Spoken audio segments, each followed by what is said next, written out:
ইজা তুমিনা খানা, যখন কারো কাছে কোনো কিছু আমানত রাখা হয় সে আমানতের খেয়ানত করে।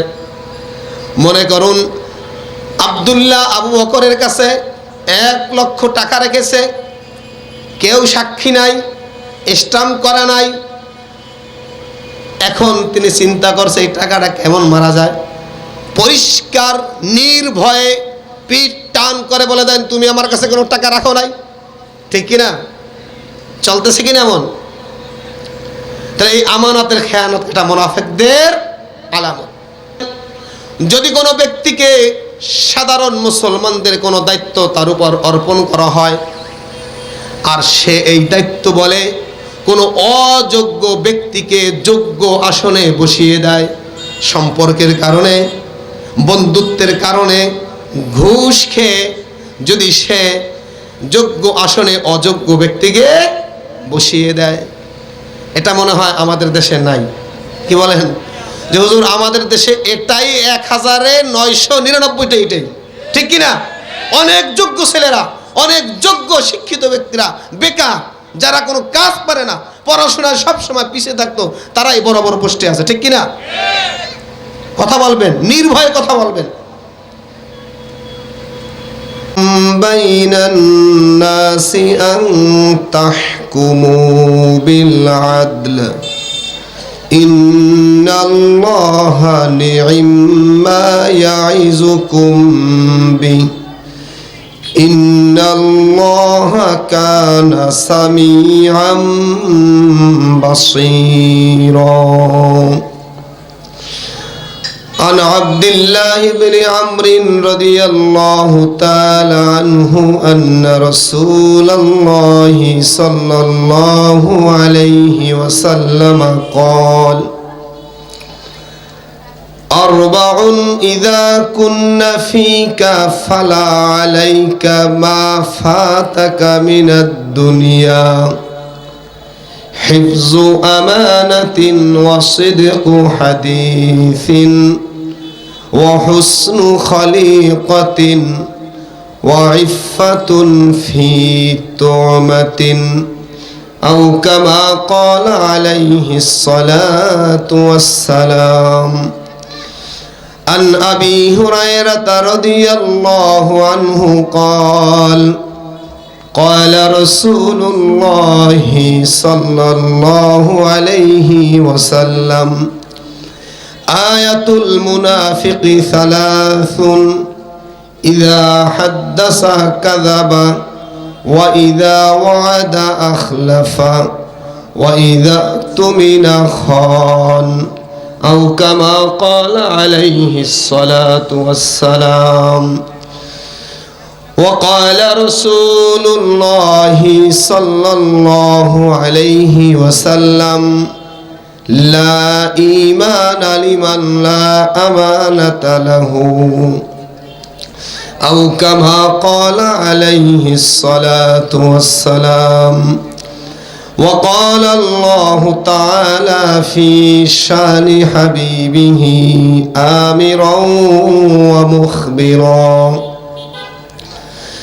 إن الله وملائكته يصلون على النبي يا أيها الذين آمنوا صلوا عليه وسلموا تسليما.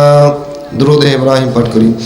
اللهم صل على محمد وعلى آل محمد كما صليت على إبراهيم وعلى آل إبراهيم إنك حميد مجيد.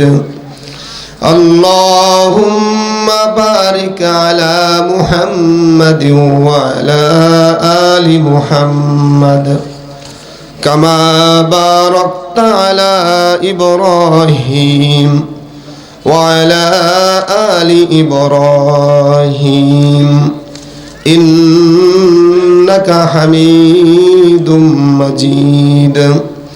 বালাগাল উলা বিকামালিহি কাশাফাদ দুজা বিজামালিহি হাসুনাত জামিউ খিসালিহি সাল্লু আলাইহি ওয়া আলিহি। চায়ের দোকানে আড্ডা না দিয়ে আরো বিভিন্ন ফাহেসা কাজে আমাদেরকে না বসিয়ে এমন একটা মজলিসে বসিয়েছেন যে মজলিসকে আল্লাহ রাসূল সাল্লাল্লাহু আলাইহি সাল্লাম জান্নাতের বাগিচা বলেন। সুবহানাল্লাহ।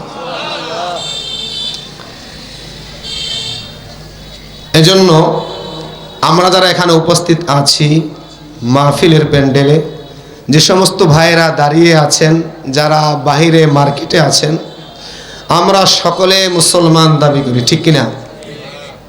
সবাই মুসলমান।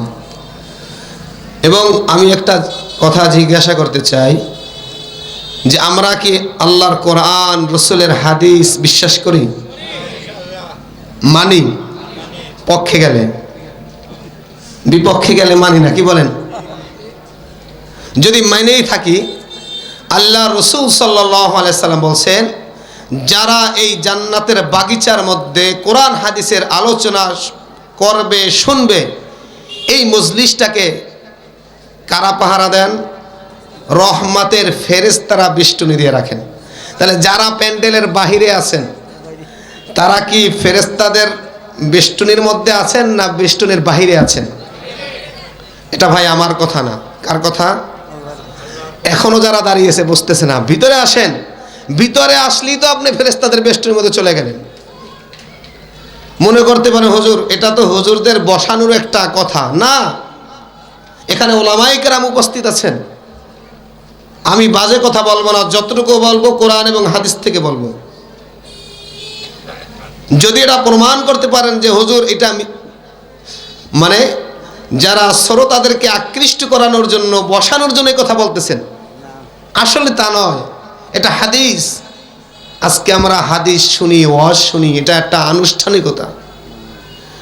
যদি তাই না হতো, এতটুকু একটা মসজিদে আজকে মাহফিলের দিনে ইশার নামাজে মুসাল্লি পূর্ণ হয় না। কি মানতার আমরা, ঠিক কিনা?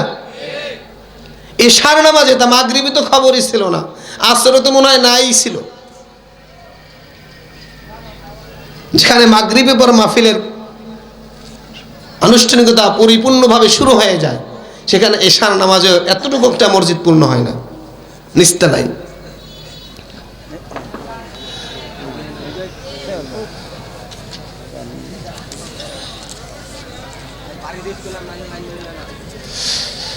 আমরা মনে মনে জিকির করি, লা ইলাহা ইল্লাল্লাহ, লা ইলাহা। যে আমরা প্রতি জুমায়, কমপক্ষে প্রতি জুমায় মসজিদে দ্বীন ও ইসলামের কোরআন এবং হাদিসের আলোকে আলোচনা শুনি, ঠিক কিনা? এছাড়া বিভিন্ন জায়গায় আমরা ওয়াজ মাহফিলে যে মাহফিল শুনি। আর সবচেয়ে এখন তো অতি সহজ, আমরা সবাই ইউটিউবের শ্রোতা, ইউটিউবের দর্শক, ঠিক কিনা? চাইলে ইউটিউব থেকে বের করে আমরা ফতোয়া দেওয়া শুরু করে দিই, আমরা সবাই শুনি। কিন্তু আমার একটা বিষয় খটকা লাগে যে এত ওয়াজ শুনি, কিন্তু আসলে কি আমাদের ঈমান আমলের অবস্থা কি উন্নত হয়েছে না অবনতি হয়েছে? কারণ আমরা শুনি, ইখলাসের সাথে শুনি না। আমরা যারা বলি, আমরাও ইখলাসের সাথে বলি না, টাকার জন্য করতে আসি আর সুরের জন্য শুনতে আসি, ঠিক কিনা? সুর ভালো, তার ওয়াজ শুনি। আর এমন অবস্থা হয়ে গেছে, যারা আমরা বক্তা আনি তারাও চিন্তা করি বক্তারা যদি 60,000 50,000 টাকা দিই মানে মনে হয় অনেক বড় বক্তা, ঠিক কিনা? আবার যে আসেন তিনিও এমন একটা ব্যবসা শুরু হয়ে গেছে, আল্লাহু আকবার, নাউজুবিল্লাহ, যে কন্ট্রাক্ট করে আসে আমার 50-60,000 দেওয়া লাগবে। আচ্ছা বলুন তো, এই অবস্থা যদি সাহাবায়ে কেরাম, তাবিন, তাবে তাবিন করতেন, আজকে আমি আপনি কি মুসলমান হইতে পারতাম? সাহাবায়ে কেরাম যদি চিন্তা করতেন রাসূলের থেকে যে দিন শিখছি, হাদিস শিখছি, দরকার নাই, আমাদের যাদের দাওয়াত দেবে, বেশি বেশি টাকা দেবে, তাদের যে হাদিস শুনে আসবো, না আমার বাসায় বসে থাকবো, তাহলে কি আমি আপনি মুসলমান হইতে পারতাম? তাহলে কি অবস্থা? এই সমস্যা শুধু বক্তাদের না, শ্রোতাদেরও। শ্রোতারা ওই ইউটিউব থেকে বের করবে, যার অসুর আছে হাসাইতে পারবে, কানতে পারবে, 50,000 60,000 দেবে, তা দিয়েও আনবে। আর যারা ইখলাসের সাথে, আচ্ছা বলুন তো, যারা ওলামায়ে কেরাম কথা বলেন কোরআন হাদিসের বাইরে, যারা কন্ট্যাক্ট করে আসবেন, তারাও কি কোরআন হাদিস সারা কথা বলবে? অবস্থাটা কি হচ্ছে? যাই হোক, তাহলে এই চিন্তা করলাম যে এটা আসলে সমস্যা হলো আমরা ইখলাসের সাথে শুনি না, যারা বলি তারাও ইখলাসের সাথে বলি না। এজন্য সংক্ষেপে আমি একটু আলোচনা করতেছি। আমি কোরআনে পাকের সূরা নিসার 58 নম্বর আয়াত তেলাওয়াত করেছি এবং আল্লাহ রাসূল সাল্লাল্লাহু আলাইহি সাল্লামের অসংখ্য হাদিস থেকে 3টা হাদিস তেলাওয়াত করেছি। হযরত আব্দুল্লাহ ইবনে আমর রাদিয়াল্লাহু তাআলা আনহু থেকে বর্ণিত, তিনি বলেন যে আল্লাহ রাসূল সাল্লাল্লাহু আলাইহি ওয়াসাল্লাম বলেছেন, 4টা গুণ এমন আছে। 4টা কয়টা? 4টা। 4টা গুণ এমন আছে, যদি কোনো আমার উম্মতের পুরুষরা মহিলারা এই 4টা গুণ নিজেদের মধ্যে আনয়ন করতে পারে, এই 4টা গুণে গুণান্বিত হতে পারে, আল্লাহ রাসূল বলেন, ফালা আলাইকা মা ফাতাকা মিনাদ দুনিয়া। দুনিয়ার যত নিয়ামত আছে, বাকি যত নিয়ামত আছে, এই নিয়ামত থেকে যদি সে অনন্য নিয়ামত নাও পায়, এই 4টা গুণে গুণান্বিত হতে পারে, ওই আমার উম্মতের পুরুষ এবং মহিলার জন্য আফসোসের কোনো আর বিষয় থাকবে না, আফসোস করা লাগবে না। কয়টা গুণ? যদিও 4টা গুণ সংক্ষেপে মনে হয় যে 4টা গুণে আর কি, কিন্তু 4টা গুণ এমন গুণ, ওই 4টা গুণ যদি আমরা প্রত্যেকে ওই গুণে গুণান্বিত হতে পারি, পুরা দিনটা আমার মধ্যে ঢুকে আসবে। সুবহানাল্লাহ, পুরা দিনটা আমার মধ্যে চলে আসবে। 1 নম্বর গুণ হলো হিফজু আমানাতিন। আজকে যে সমস্যা, বর্তমান যে দুর্নীতি, যত প্রকারের সমস্যা আছে, এই আমানাতের খেয়ানতের কারণে। হিফজু আমানাতিন, আমানাতের হেফাজত করা, হিফজু আমানাতিন। আল্লাহ তাআলা কোরআনে বলেন, ইন্নাল্লাহা ইয়া'মুরুকুম আন তুআদ্দুল আমানাতি ইলা আহলিহা। সূরা নিসার 58 নম্বর আয়াত, শুধু তরজমা বলছি। নিশ্চয় আল্লাহ তাআলা তোমাদেরকে নির্দেশ দিয়েছেন, আন তুআদ্দুল আমানাতি ইলা আহলিহা, তোমরা তোমাদের কাছে যে আমানত গচ্ছিত রয়েছে, সেই আমানতটা আমানতের হকদারের কাছে পরিপূর্ণভাবে সঠিকভাবে পৌঁছে দাও। আমানত কাকে বলে? আল্লাহ তাআলা কোন আমানাত বহু বচন শব্দ ব্যবহার করেছেন, জমার শব্দ ব্যবহার করেছেন। আমানত শব্দের শাব্দিক অর্থ হলো যে কারো উপর ভরসা করা, কাউকে বিশ্বাস করে কারো কাছে কোনো সম্পদ বা যে কোনো বস্তু রাখা হয়, সেটাই আমানত। কারো উপর ভরসা করে, বিশ্বাস করে, যদি কোনো সম্পদ, যদি কোনো কথা, যে কোনো বস্তু যার কাছে রাখা হবে, সেটাকে কি বলে? আমানত। এটা ব্যাপক অর্থবোধ। আমরা শুধু আমানত বলতে বুঝি যে আমার কাছে কেউ কিছু টাকা রাখলো আমানত, এই টাকাটা পরিপূর্ণভাবে আমি আবার তাকে পৌঁছেই দেব। হ্যাঁ, এটাও আমানতের একটা অংশ, কিন্তু এটা পরিপূর্ণ আমানত এটুকুর মধ্যেই নয়। আমানতের আরো অনেক স্তর রয়েছে। এমনকি আমরা এক ঘর থেকে আরেক ঘরে যে ধারের বস্তু আনি, একটা দা আনি, কুড়াল আনি, খন্তা আনি, কোদাল আনি না প্রয়োজনীয় কাজে। মনে করেন আমি একজনের কাছে একটা কোদাল আনলাম যে একটু মাটি কাটবো, এখন এই ধার আনলাম, তাকে যে কথা বলছি ওই কাজ ছাড়া যদি আমি অতিরিক্ত কাজ করি, এটা আমানতের খেয়ানত হবে। এটা কি হবে? আমানতের খেয়ানত হবে। এভাবে আমরা যারা চাকরিজীবী আছি, আমরা সবাই স্লোগান দেই, আমরা সবাই আল্লাহ রসুলের একটা হাদিস জানি। আল্লাহ রসুল বলছেন, শ্রমিকের ঘাম শুকানোর আগে তাকে তার প্রাপ্য দিয়ে দাও। আমরা সবাই আন্দোলন করি, আল্লাহ রসুল বলছেন, কিন্তু শর্ত কি?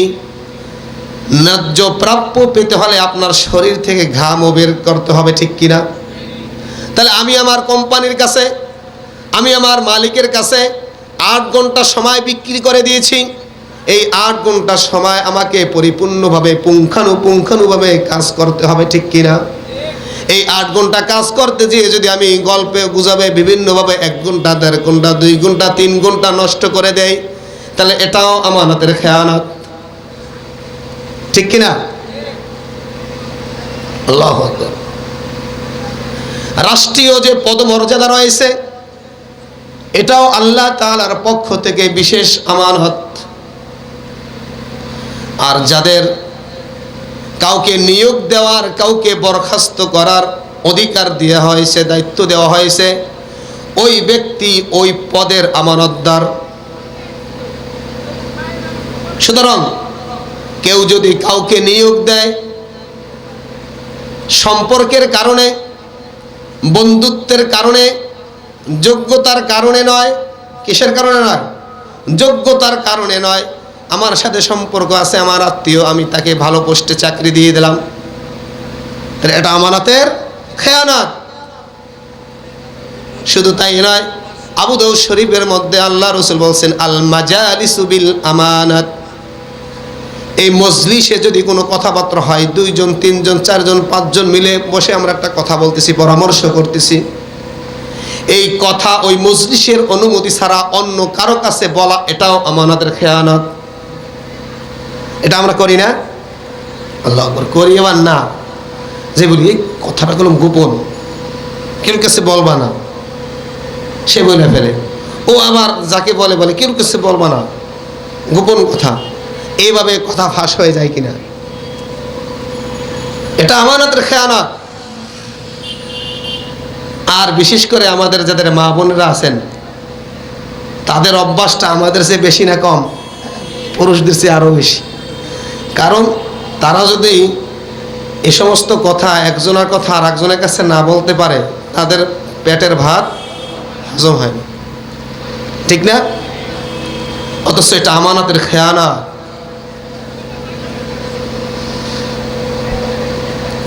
আল্লাহ রসুল সাল্লাল্লাহু আলাইহি ওয়াসাল্লাম বলছেন, দেখেন আমানতের খেয়ানত করলে কি হয়। হযরত আনাস রাদিয়াল্লাহু তাআলা আনহু থেকে বর্ণিত, তিনি বলেন, সবাই লক্ষ্য করেন,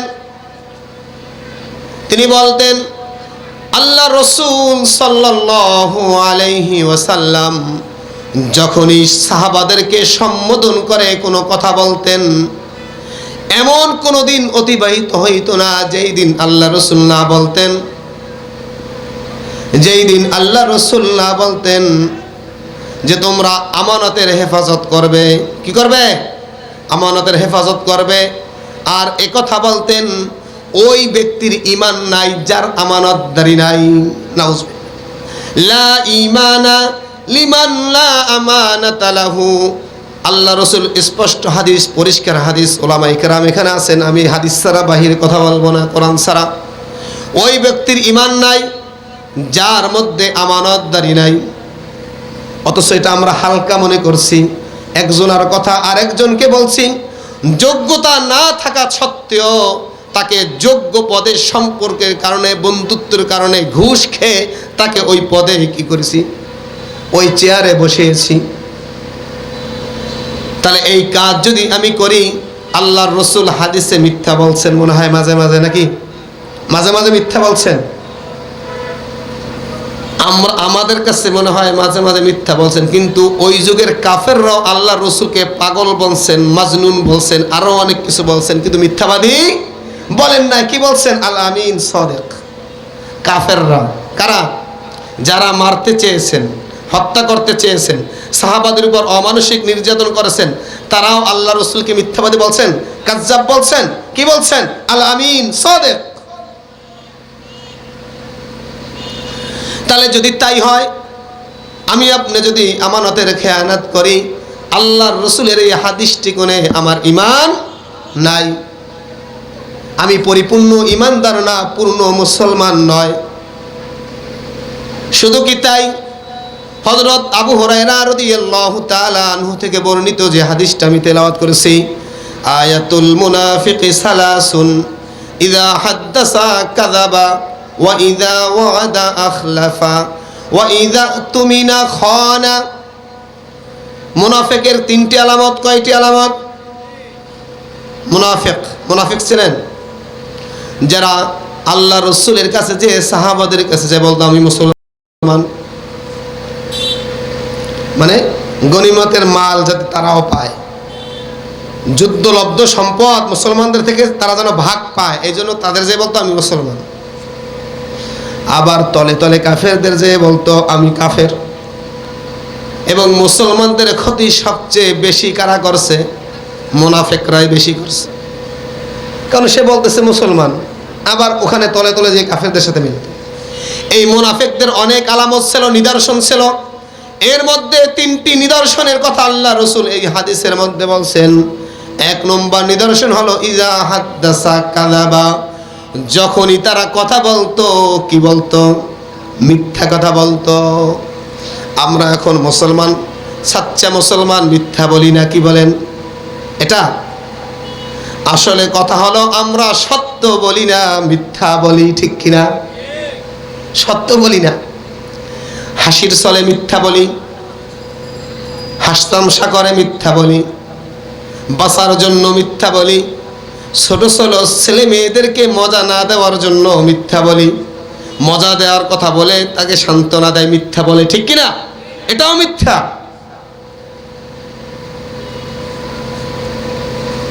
এটা মিথ্যা নয়? আমি যদি হাসির ছলে মিথ্যা বলি, গুনাহ হবে না? আচ্ছা বলুন তো, সময় কম, আসলে মিথ্যা বলা এটা কেমন গুনাহ? ছোট ছোট গুনাহ। কেমন গুনাহ? কবিরা গুনাহ। কি গুনাহ? কবিরা গুনাহ। মানে এক মুসলমান আর এক মুসলমানকে হত্যা করা কি গুনাহ? কবিরা গুনাহ। সুদ খাওয়া কি গুনাহ? ঘুষ খাওয়া কি গুনাহ? কবিরা গুনাহ। জিনা করা কি গুনাহ? মিথ্যা বলা এমন বড় গুনাহ, কবিরা গুনাহ। আর যেই গুনাহ থেকে মাপ পেতে হলে একমাত্র শুধুমাত্র খাসভাবে বিনয়ীভাবে আল্লাহর কাছে তওবা করা ছাড়া মাপ হবে না, এমন বড় গুনাহ। অথচ আমরা কি কথা বলতে গেলে কথাটা মিথ্যা না সত্য একটু বাছ বিচার করি, বলুন তো? তো এটা মুনাফিকদের একটা আলামত ছিল যে তারা কথা বললে মিথ্যা বলতো। এই মিথ্যা বলাটা তারা তাদের পেশায় পরিণত করে ফেলছে, যেটা এখন বর্তমানে আমি মনে করি, আমি সহ শতকরা 100 জন মানুষের মধ্যে 99 জনই এমন, ঠিক কিনা? বক্তাও মিথ্যা বলে, বলে কিনা? টাকা একটু বাড়াই দিলে রাজি হয়, আবার যদি দেখে একটু এর চেয়ে আর একটু ভালো পাইছে, একটা বলে আমি অসুস্থ বলে আর এক জায়গায় চলে যায় কিনা? তা অবস্থা কিয়ামত তো এমনি চলে আসবে, আমরাই তাড়াতাড়ি নিয়ে আসতেছি কিয়ামত।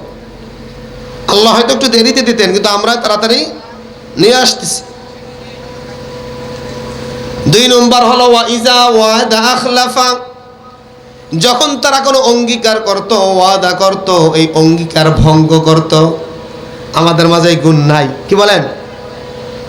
আল্লাহু আকবার।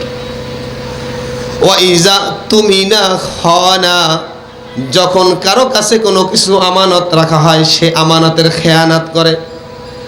মনে করুন আব্দুল্লাহ আবু বকরের কাছে 1 লক্ষ টাকা রেখেছে, কেউ সাক্ষী নাই, স্টাম্প করা নাই।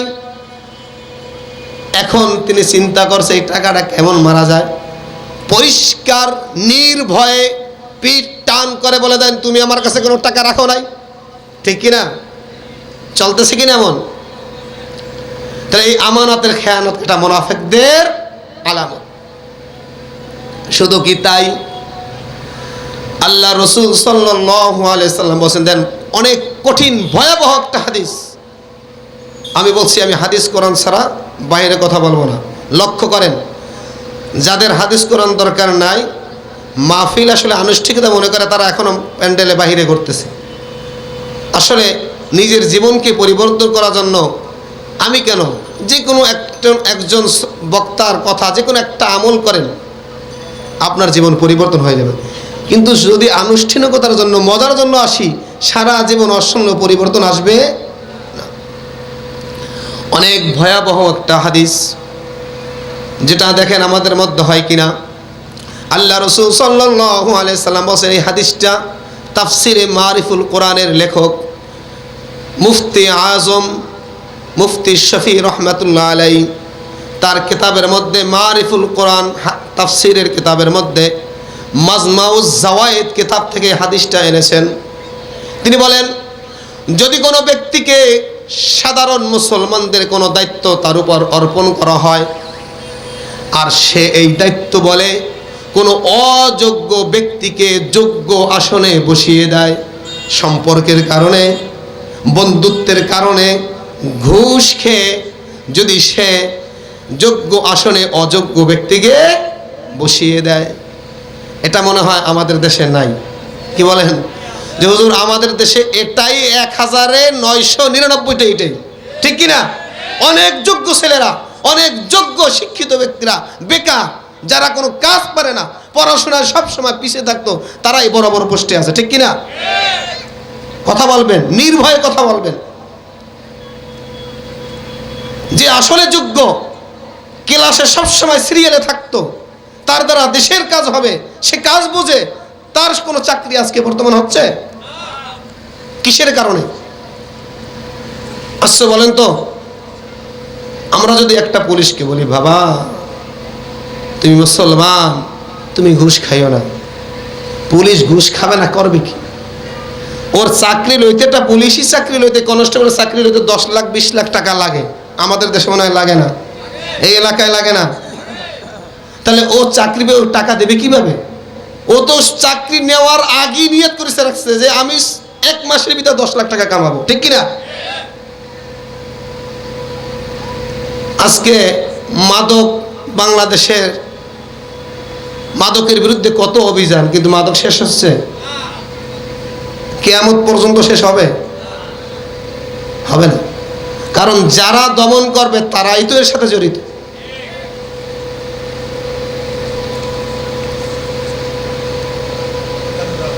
আবার সত্য কথা বললে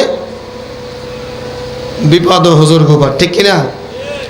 যাক, জীবন তো একটা, হয় বেঁচে থাকবো নয় মরে যাবো, হয়তো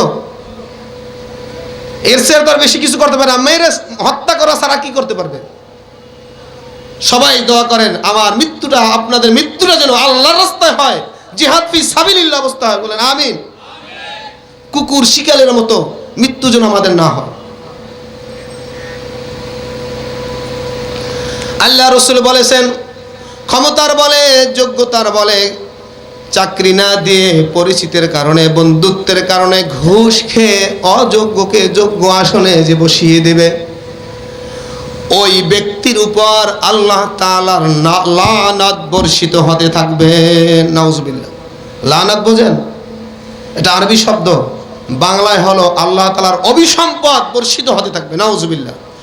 শুধু কি তাই, আল্লাহ রসুল হাদিসের শেষ অংশে বলছেন, ওই ব্যক্তির কোনো ফরজ ইবাদত এবং নফল ইবাদত, কোনো ইবাদত আল্লাহ তাআলার কাছে কবুল হবে না। নাউজুবিল্লাহ।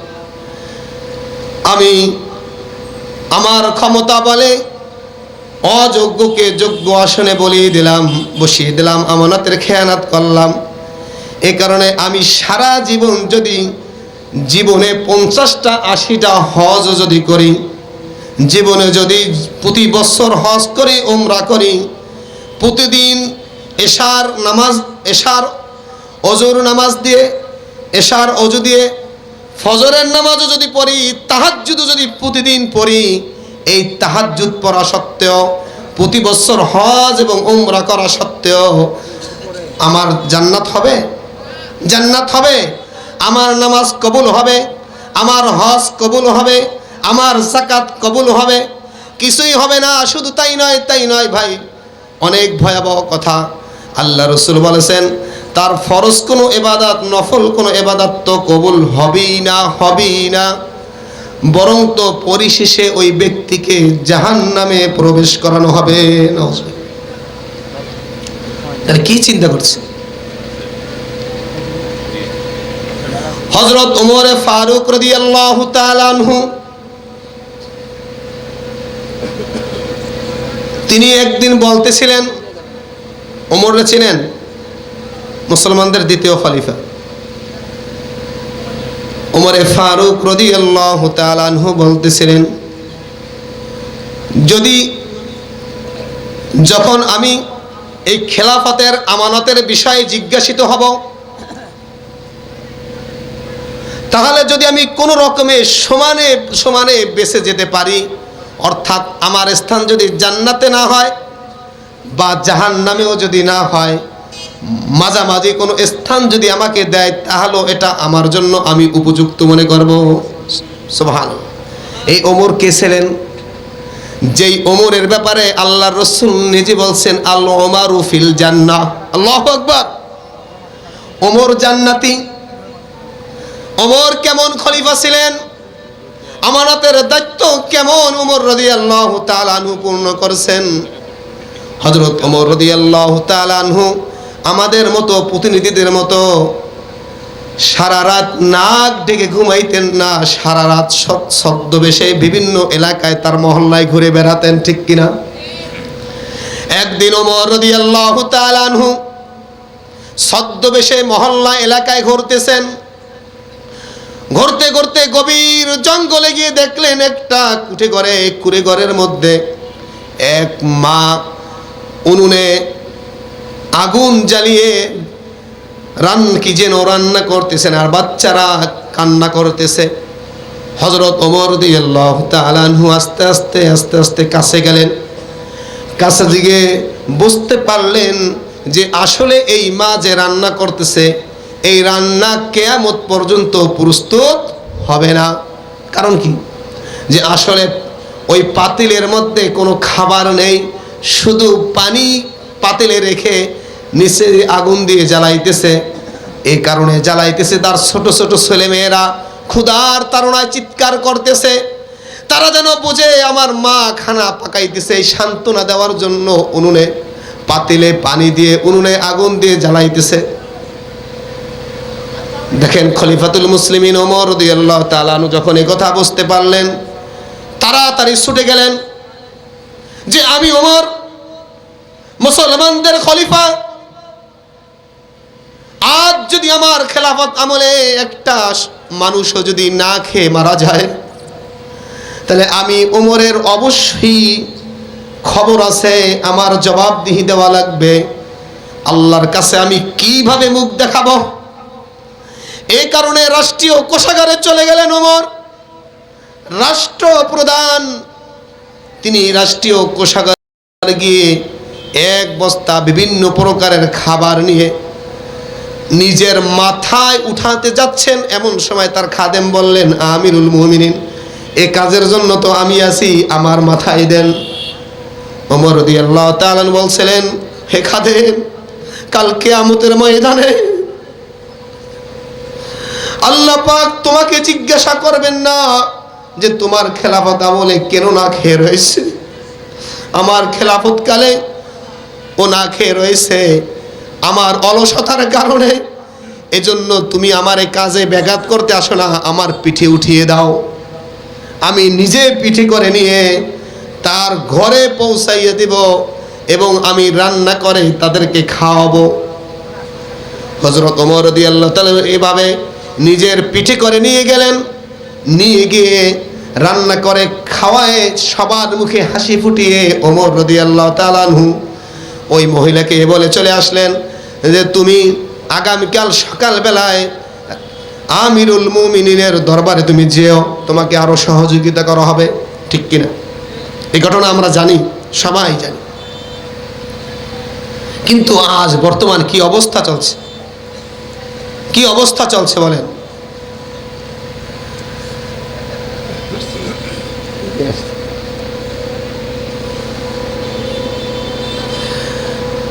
আমার সময় হয়ে গেছে। তাহলে এই জন্য আমরা আসলে আলোচনা ঘন্টা পর ঘন্টা শুনতে হবে, এটা জরুরি না,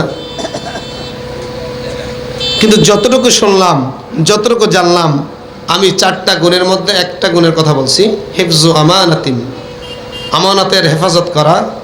2য় নম্বর হলো সত্য কথা বলা। 3য় নম্বর হলো উত্তম চরিত্র। 4র্থ নম্বর গুণ হলো হালাল রিজিক, খাবার কি হওয়া, হালাল হওয়া, পবিত্র হওয়া। আমরা সবাই তো হালাল খাবার খাই, কি বলেন? একটা হাদিস বলি, শেষের একটা গুণের একটা হাদিস বলে শেষ করছি। আল্লাহ রসুল সাল্লাল্লাহু আলাইহি ওয়াসাল্লাম বলেছেন, হাদিসের কথা, আমার কথা নয়, ওলামায়ে কেরাম এখানে আছেন, যে ব্যক্তি নিজের পানাহারের জন্য হারাম খাবার খাবে, ওই ব্যক্তির কোনো নামাজ রোজা কবুল হবে না, ওই ব্যক্তির কোনো দোয়া কবুল হবে না।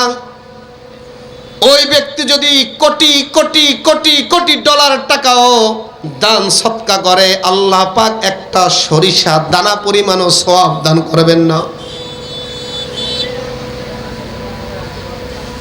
সরিষার দানা পরিমাণও সওয়াব দান করবেন না।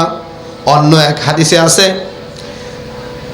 যে আল্লাহ রাসূল সাল্লাল্লাহু আলাইহি ওয়াসাল্লাম বলেছেন যে এক ব্যক্তি, হাদিসের একটু শেষে আমি বলছি, এক ব্যক্তি অনেক দূর সফর করে এক জায়গায় এক পবিত্র স্থানে গেছে, এমন অবস্থায় যে তার মাথার চুলগুলো উস্কো খুস্কো এলোমেলো। সফর করলে শরীরে ধুলাবালি লাগে না, তার শরীর ধুলায় দূষিত। আর এমত অবস্থায় পবিত্র স্থানে বসে আসমানের দিকে হাত তুলে বলতেছে, ইয়া রব্বুল আলামিন, হে আমার মালিক। এভাবে সে অতি বিনয়ের সাথে দোয়া করছে। আল্লাহ রসুল বলেন, এ ব্যক্তি দোয়া করছে ঠিকই, কিন্তু তার খাবারও হারাম, তার পানীয় হারাম, তার লেবাসও হারাম মাল থেকে, তার পোশাকও হারাম মাল থেকে, এবং হারাম মাল দ্বারা তার শরীর লালিত পালিত। লা ইয়াদখুলুল জাসাদুল জান্নাতা গুজিয়া বিল হারাম। যার শরীর হারাম দ্বারা লালিত পালিত, ওই শরীর কশ্চিনকালেও আল্লাহ রসুল বলছেন জান্নাতে প্রবেশ করতে পারবে না। তা আল্লাহ রসুল বললেন, এই যদি অবস্থা হয়, এমত অবস্থায় ওই ব্যক্তির দোয়া আল্লাহ কিভাবে কবুল করবেন? ঠিক কিনা? এই জন্য আমরা হালাল খাবার খাবো তো, যদিও সেটা পুঁটি মাছ হয়, যদিও ডাউল হয়, যদিও আলু ভর্তা হয়, যদি একটু কষ্ট করে হারাম পরিত্যাগ করে হালাল খেতে পারি, আমানতের যথাযথ হেফাজত করতে পারি, জীবনে অনর্থক কোনো মিথ্যা কথা না বলি, যাই বলি সত্য বলবো, আর চরিত্রটাকে যদি একটু ভালো করতে পারি, চরিত্র ভালো করলে কি ফজিলতটা একটু সংক্ষেপে বলে শেষ করছি।